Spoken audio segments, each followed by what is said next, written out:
Hi friends, দেখো 3টা বাজে, আমাদের চা খাওয়ার টাইম হয়ে গেছে।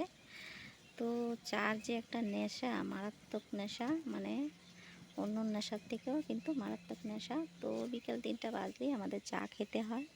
তো দেখো এদিকে বসিয়ে দিয়েছি চা, এদিকে চা বসানো দেওয়া হয়ে গেছে, চা মোটামুটি হয়ে গেছে। তো তোমরা কে কে চা আমাদের বাড়িতে খাবে চলে এসো, সবাই মিলে একসঙ্গে বসে চা খাবো। এই যে দেখো লাকড়ির চুলা তো চা করছি, আর সঙ্গে এই যে দেখো চুলার সামনে কি দিয়েছি দেখো, বিশাল বড় এক এটা লোয়ার তাওয়া।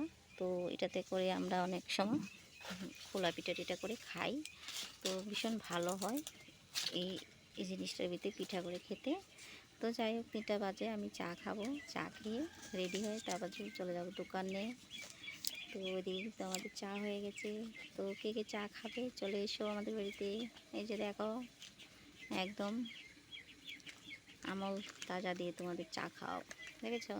এই যে প্যাকেট দুধ দিয়ে, আমাদের বাড়িতে গরু আছে, আমাদের রাশির দুধ আছে, তাও কিন্তু আমরা গরুর দুধটা খাই না। আমরা বিশেষ করে আমার মেয়ে খেতে চায় না, তার জন্য আমরা পাউডার দুধ দিয়ে চাটা খেতে হয়। তো কখনো কখনো আমি লিকার খাই, সবসময় সকালবেলা ভালো লাগে না, গরুর দুধের চাটা হলে খুব ভালো হয়।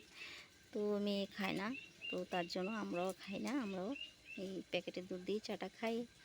তো যাই হোক, শুভ বিকেল সবাইকে, শুভেচ্ছা ভালোবাসা, সবাই ভালো থাকো। আর কি চা খাবে চলে এসো, টাটা। এদিকে দেখো দুধও নিয়ে নিলাম, আমরা 3জনে চা খাবো। বিকেলবেলা চাটা আমি, আমার হাজব্যান্ড আর আমার মেজো মেয়ে খাই, আর অন্যরা খায় না। তো আমরা 3জনেই চার পাগল। তো তোমরা কে কে চা ভালোবাসো আর কে কে আমাদের মতো চায়ের পাগল চলে এসো আমাদের বাড়িতে, আমি চা করে নিচ্ছি। তো যাই হোক, আর বেশি কথা বললাম না, টাটা সবাইকে।